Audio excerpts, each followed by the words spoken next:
ganyan. But, I like my body kasi. Confident sa katawan ko. Kaya kita niyo naman sa mga suot ko, di ba? Super confident ako, nagka-crop top ako and everything. But I just don't like people commenting about my body kasi. Kasi, I love it. Masaya ako sa katawan ko eh. Ganto talaga ako. I can't do anything about it. And yung joke mo, it kind of offended me naman. But I understand it was a joke. So yun. Yeah, it's okay. Because I know you naman. I know you. I'm just letting it out. So kasi baka pag ibang tao ma-offended and yan, okay na yan. Okay lang sa akin.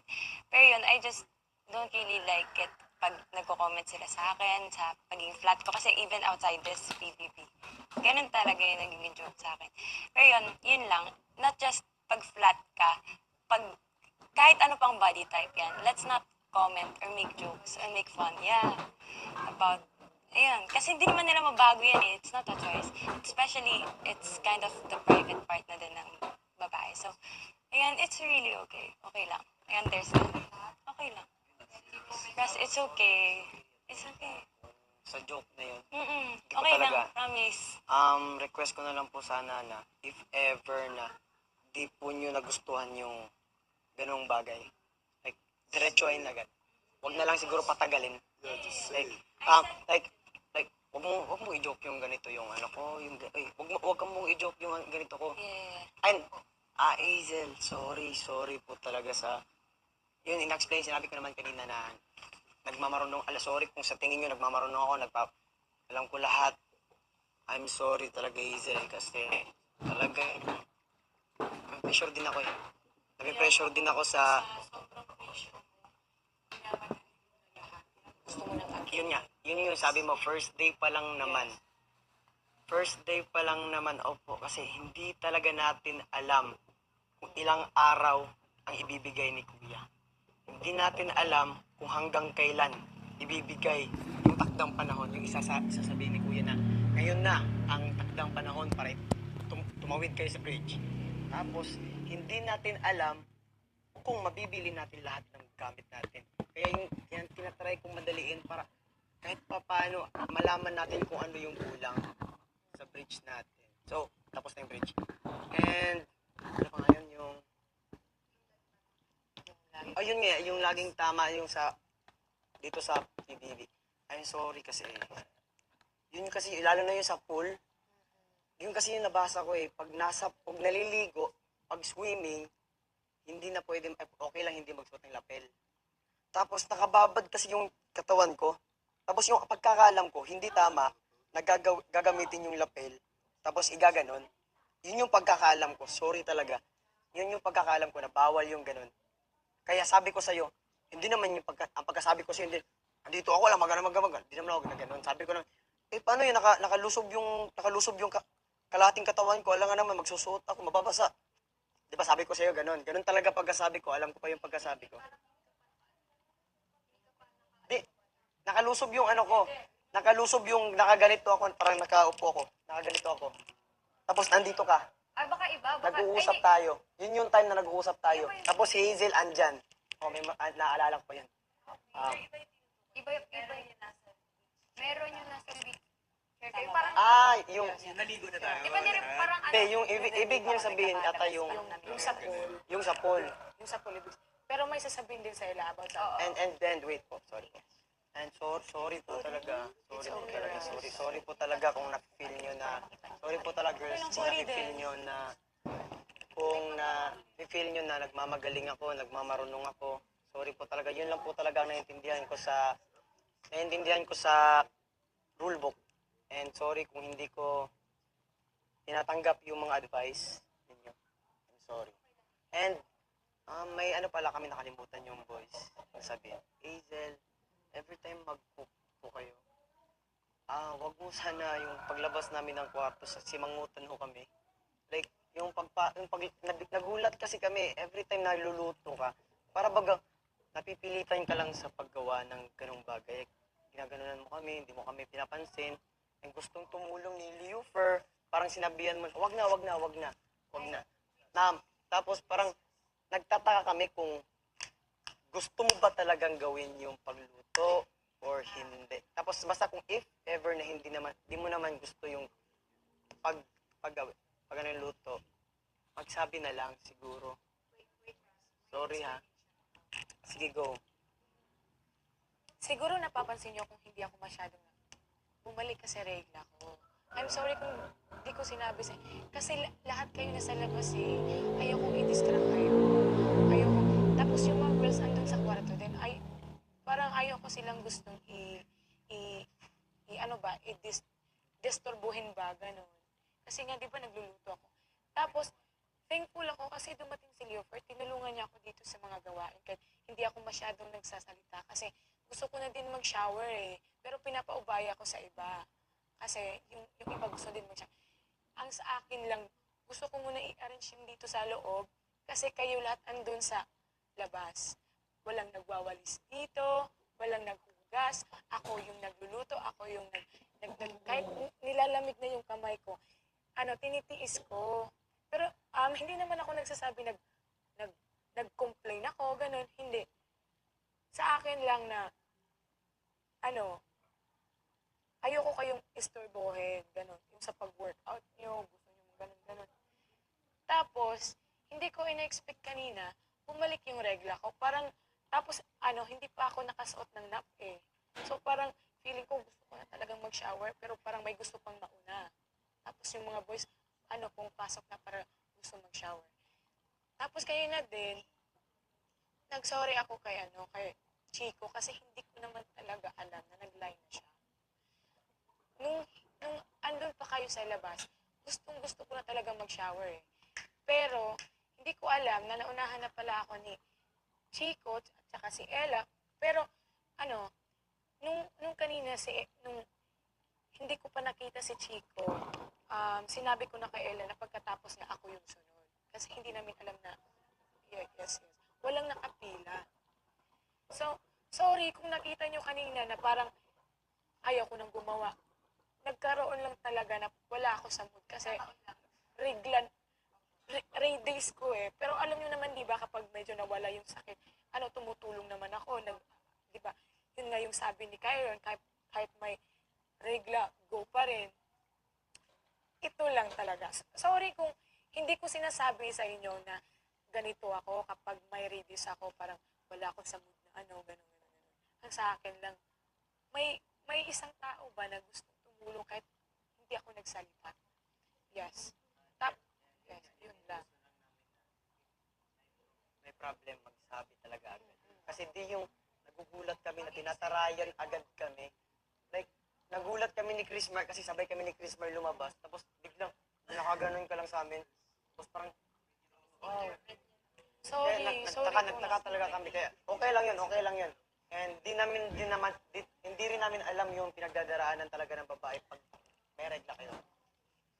Naiintindihan namin. Ay, hindi natin alam kung gaano kasakit, tol. Oo. Naiintindihan natin, pero hindi namin alam kung gaano kasakit yun. Pero, ang sa amin lang sana, kung di nyo naman kaya, ay kung hindi nyo kaya na, may ganito ako, kaya huwag nyo akong disturbuhin. Naiintindihan namin yun. Basta, if ever lang na, basta mag-ano lang kayo na, kung ganun na lang kayo. Sabihin nyo na lang na, itap nyo na lang yung puso nyo na masakit. Ganun. Makaintindihan namin yun. Thank you talaga, Hazel, sa pagluto, sa pagtulong sa And guys, yung nagiging masyado akong marunong sa mga bagay.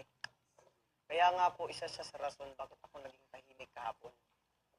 Naging tahimik ako kahapon kasi ako ang pinakamadaming violations. So, in-expect ko yun. Alam ko yun. And alam ko na masyado akong nagmamagaling. And ayong sa lahat, alam ko yun po yun natin. I mean, alam ko before sinabi ni Kuya na violation, ako yung pinakamadami at alam ko kasali yun. Kasi nasa rule book talaga yun. And, sorry, kaya po ako na sobrang tahimik ko kahapon kasi hindi ko siya alam, totoo ba yung iniisip ko na ganito yung violation ko. Hindi ko talaga alam ano yung violations ko. Kaya kailangan ko munang mag-atras konti para malaman ko yung mga kasalanan ko or nagawa kong mali. So ngayon, alam ko na yung mga nagawa kong mali. So, tapos na ako sa pag-step back, unti-unti na akong pabalik. Thank you sa pag-understand, guys. And sa concern nyo kahapon sa akin na masyado akong tahimik. Yun lang talaga na maraming ang dami kong iniisip. Yung problema, yung violations ko, anong nagawa kong mali, madami bang nagalit sa akin. Kasi weakness ko po kasi talaga yun, sorry. Weakness ko po yun. Yun po, kahit gaano po ako ka-motivate sa sarili ko, pero pag may taong galit po sa akin, may ayaw sa akin, weakness ko po yun. Yun po, down na down po ako sa sarili ko dun. Yes, sorry, I'm sorry po. Sinabi ko na po kay Chico yun, na pag may taong galit sa akin, and sa PBB, pag may taong galit sa akin, down na down ako. I'm sorry guys. I'm sorry kung yun, masyado akong kung nainis kayo sa akin, kung hindi nyo nagustuhan yung ugali ko. I'm sorry kung umatras muna ako kahapon para alamin yung mali ko. I'm sorry po talaga sa lahat. Yan yun lang, share ko lang na ito po yung weakness ko para malaman nyo na lang po na ito yung weakness ko pag may taong galit sa akin. Down na down po talaga ako. I'm sorry. Pero hindi ko sinasabi na huwag kayong magalit sa akin. Kasi kita nyo naman siguro na ako po yung tipo ng tao na tinatry na maging masaya lahat or parang i-motivate lahat. Alam niyo yun. Siguro sana po na-appreciate nyo yun. Ganun. Kasi parang ako yung kasing tipo ng taong hindi naman sa kulang sa pansin. Ang sa akin lang, gusto ko lang maging masaya. Tapos, like, gusto ko mapatawa yung lahat. Tapos, kaya yan yung weakness ko na may taong galit sa akin. Kasi, parang, tinatry ko na maging happy sila. Yeah. Tinatry ko na maging happy sila. Tinatry kong gawin to. Tinatry ko. Tapos, galit pala sila sa akin. Kasalanan. Concern. O sige, yun nga. Willing, tatanggapin ko yun na concern sila sa akin. Totoo naman talaga. Kahit anong sabihin natin na concern kami sa'yo, kaya sinabi namin tong pero pag sinabi kasing pabida ka, hambog ka, ganyan ka, mayabang ka, pabida ka, masyadong alam mo lahat. Kasi, share ko po yun na, share ko lang po. My nickname po ako Rustic. Ruso Tikalon. Kung sa Tagalog, Ruso Mayabang. Simula po ng bata ako, yan po yung dala-dala ko hanggang ngayon. Na mayabang ako.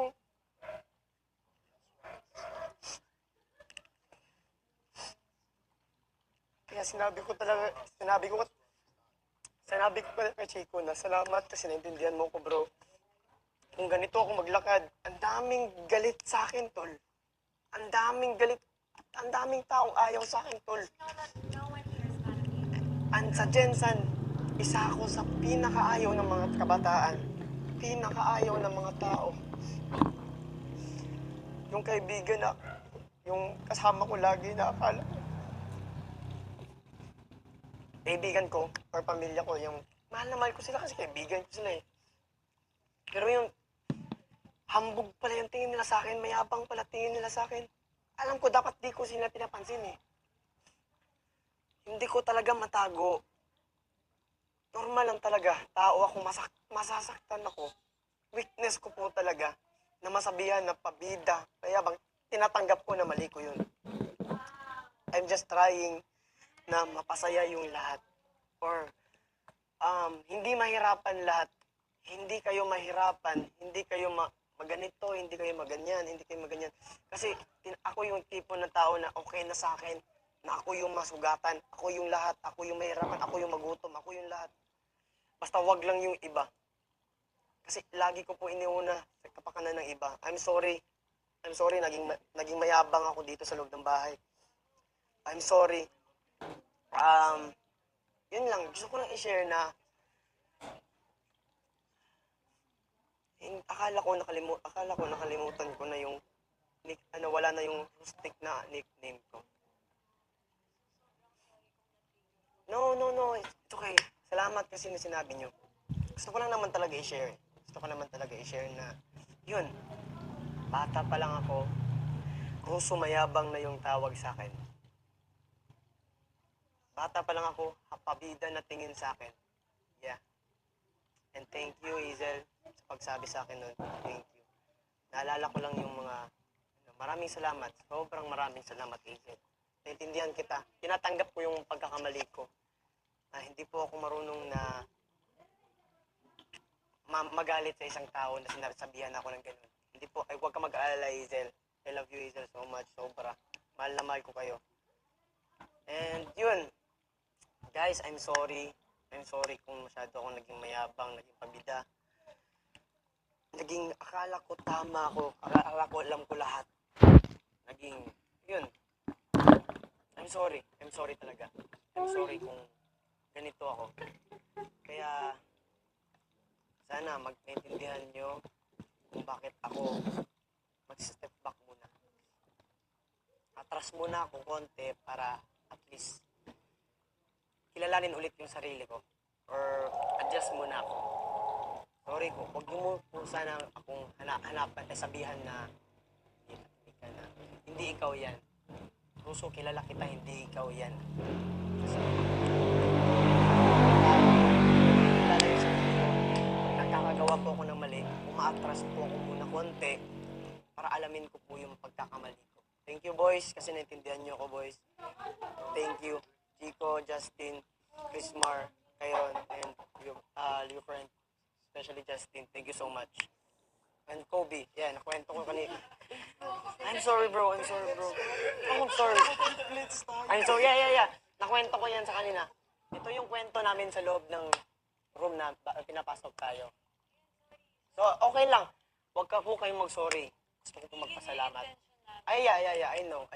Like, na-bring up lang. Na-bring up lang ng sarili ko. Hindi po kayo nag-bring up.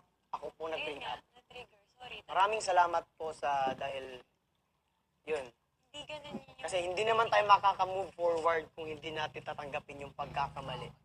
Acceptance mo talaga. Sige, tinatanggap ko po yun. Alam ko po.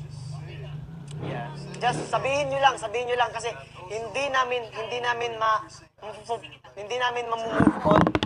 Hindi kami makaka-move on kung hindi nyo sasabihin. Yeah. Just remember that, like, not everyone can say it right away. Yeah. Some people have to sit down and sort through their feelings and thoughts. Yeah, I'm done. Yeah. Sana hindi mo isipin na yun yung tingin namin sa'yo. It doesn't define who you are. And sobrang thank you sa pag-accept nung comments ni Aizel sa'yo. Sobrang nabilib ako sa'yo doon. And hindi ganun yung tingin namin sa'yo. For me hindi ka naman nagmamayabang ganun. Parang nagkataon lang na sa task lang na to. Pero hindi ibig sabihin na buong pagkatao mo. Hindi ganun. So, sobrang sorry din. Sorry din sa sinabi ko kapag na hindi ikaw yan, ganun. Sorry, hindi ko naisip yung epekto ng words ko. And sorry kung na-trigger yung memory mo lang. Sorry. Yeah, and thank you. Sorry. Wait lang. Okay lang. Love you. Sorry. Ako magsasalita for you. Ito pang lahatan to sa atin lahat to. Na, syempre ako, parang nakikiramdam ako sa lahat. Di ba napansin nyo, kinikilala ko isa-isa kong kinakausap. Siyempre, una ko nakausap si Andrea at si Chrismar, so close na talaga kami. Tsaka si Chrismar, di ba tayo open kami sa nararamdaman namin na siya, sa akin napaka-gentleman ni Chrismar.